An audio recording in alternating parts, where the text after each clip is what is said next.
Really getting some Sky Sanctuary vibes here. I'm getting flashbacks of Lava Reef. I'm almost getting Sandopolis vibes. This place is making me miss the curry and Shamar, where we found chaomix. Yeah, if you didn't know, we're playing a Sonic game. You know, Sonic the Hedgehog, the video game series. Yeah, just in case it wasn't clear enough already. Jesus.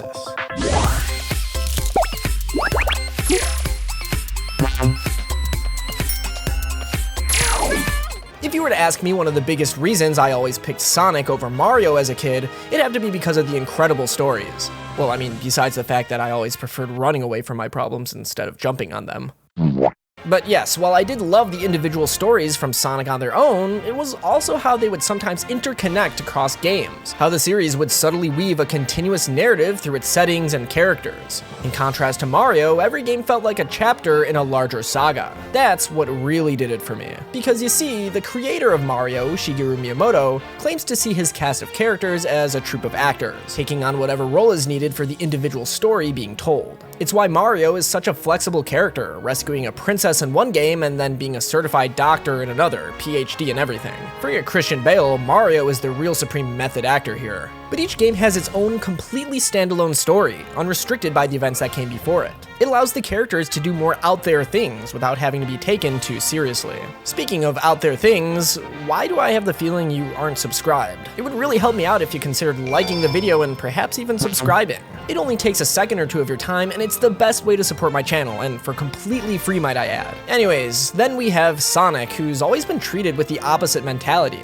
He's always the same character as he was from the previous game. Those events stick with him and shape the world around him in future titles. Like for example, the events of Project Shadow told in Sonic Adventure 2 affecting the stories of future games like Sonic Heroes with the Shadow Androids, Shadow the Hedgehog with Professor Gerald's pact with the Black Arms, Sonic Battle with the creation of Emerald, and even Sonic 06 with Shadow finding his place in the world after the events of Sonic Adventure 2. But this isn't something that just happened starting from the Adventure era. Sonic taking its continuity seriously began at the very beginning. Sonic 1 to 2 begins small by showing how Sonic goes from being a loner to someone who fights alongside his friends who he cherishes deeply. But this isn't the only thing he carries over into the next game, and I'm talking like physically carrying over. At the very beginning of Sonic 3 and Knuckles, we see Super Sonic making his entrance into Angel Island with the very same 7 emeralds we collected from Sonic 2.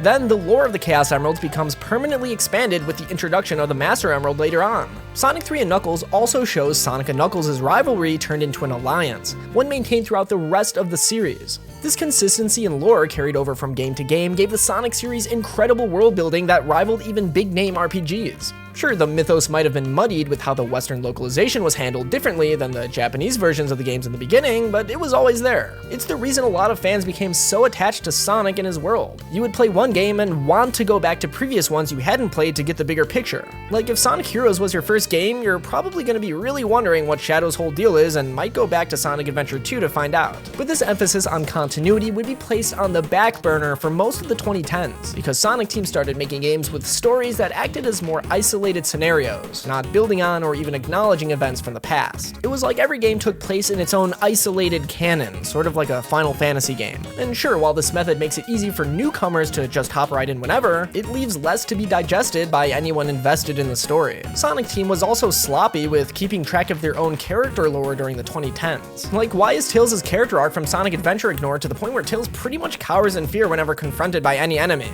Or like, why is Silver even in Sonic Forces? As much as I love the dude, I don't think he has much reason or means to go back and forth through time for any little reason. But thankfully, with many of the recent releases, whether it be the IDW comics or even Sonic Frontiers, continuity has begun to have a larger focus once again. And don't get me wrong, I'm super excited about a return to form in terms of storytelling and even what's to come. But I'd be lying if I said there wasn't a huge problem that completely takes me out of it every time it pops up. So many balloons. Maybe they drifted in from Spagonia. I wonder if there's a Chow garden hidden around here. I should bring Cream here sometime. This looks like the shrine on Angel Island. Kinda reminds me of where we found Babylon Garden.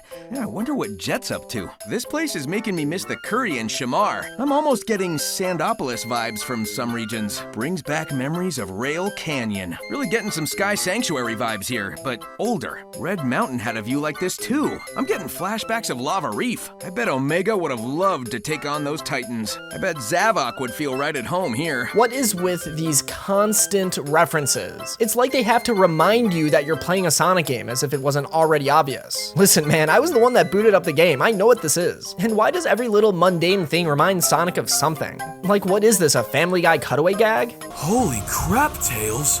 These water droplets are really reminding me of that one time we were in Hydro City Zone. Green Hill Zone, Act 3! Some of these are huge stretches too. Like, my guy, this is just a regular waterfall. You've seen plenty of these on your adventures, and you're acting like this is the first you've seen since the Mystic Ruins? These are what I like to call empty references. They hold no weight or meaning other than the fact that it's something fans can be like, oh, I know what that is. I understand the reference. Like we're all just supposed to stand up and clap at the mention of a thing we know. It's like jingling keys in front of a baby, as if we're all so easily amused just because Sonic said the name of a location or character for no reason.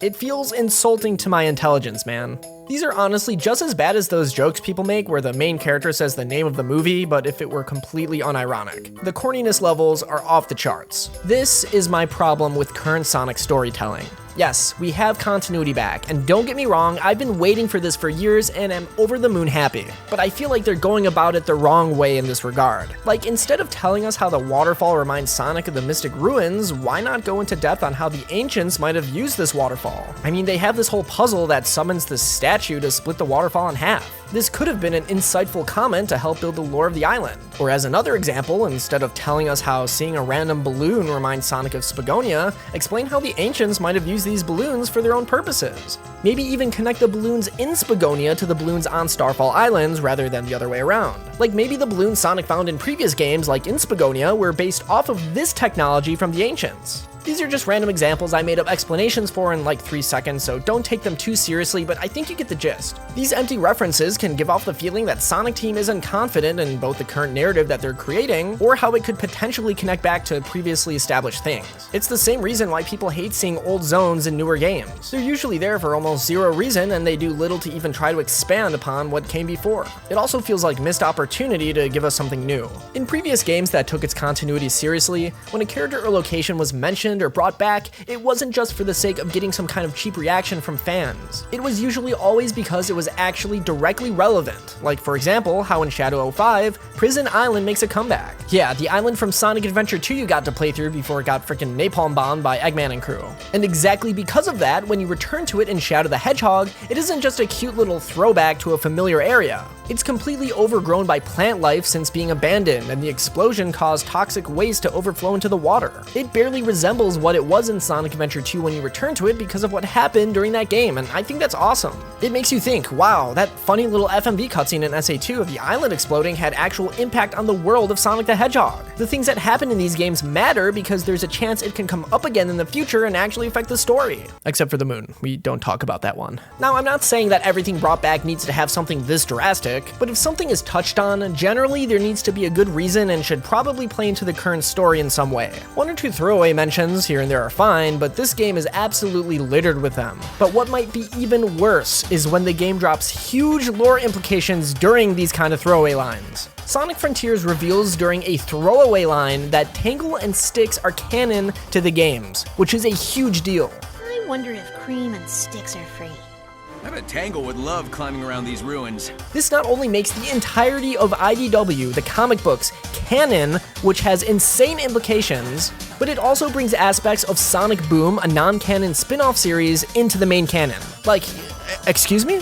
You can't just casually throw that out there like this. I much rather would have experienced this kind of reveal with actual action. If you're gonna drop such a huge bombshell like this, I want the reveal to be actually seeing these characters on screen. Because they literally went, oh yeah, by the way, IDW is canon. Okay, bye. It's a total tell, don't show philosophy, which is the complete opposite of what one of the series' best, Sonic 3 and Knuckles, did. A story universally praised for being pretty intricate and deep for having literally zero dialogue throughout the entire set of 2 games. At the end of the day, this all comes down to writing, and every writer has their own style. This can clearly be seen in the drastic shift in tone of the series during the 2010s, when Ken Pontac and Warren Graff were writing. Stories were more isolated and taken less seriously. I mean, they've gone on record saying they never really knew much about the series upon joining, and even then attempted to get up to speed by quickly glancing through some wiki pages. But we currently have Ian Flynn writing for not only the IDW comics, but now for the games. And in complete contrast to the era before,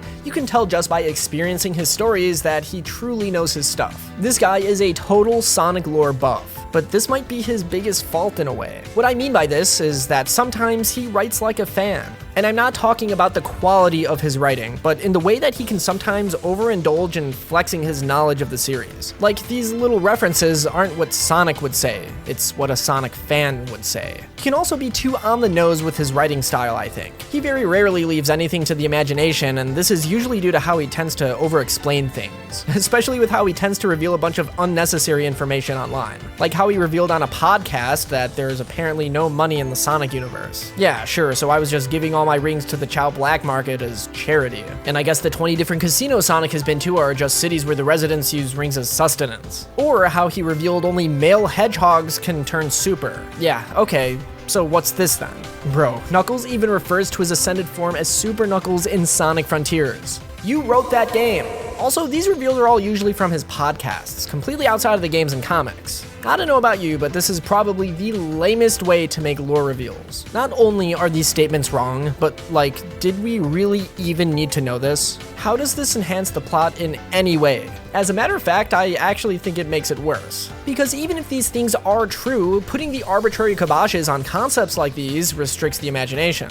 And I get that these plot decisions might not be from him, but he's the one going around revealing this information, and for what reason? These don't feel like cool lore facts meant to even be revealed to the public. They feel like internal Sega mandates taken too literally. Ian Flynn also tends to be a bit too wordy with how he writes characters, in my opinion. Like, instead of Sonic gloating with an entire essay about how self-righteous he is in the scene during his fight with Surge, it would be a lot better to see it through his actions. I mean, wouldn't that be more in character with how Sonic is? Again, show, don't tell. I think this all comes from an overcompensation for the 2010s lack of continuity. Listen, I want callbacks to previous locations, events, and characters, but I don't want it to be shoved down my throat for no reason. It's just not good writing in my opinion. Above all else, the story should stand on its own, and luckily Frontiers' story does. Connecting things back to overarching lore is just a nice little cherry on top. It's the TLC that makes the stories go above and beyond when done right. After all, it's what permanently pulled me in as a Sonic fan in the beginning. But a spoiled cherry on top can ruin the whole dish. The lore and continuity of Sonic are 100% being taken more seriously nowadays. I mean, there was a literal lore master role put up by Sega that got filled. A job specifically for keeping track of Sonic lore and making sure it's consistent across its media. So if they want to take their lore seriously, they need to write about it seriously.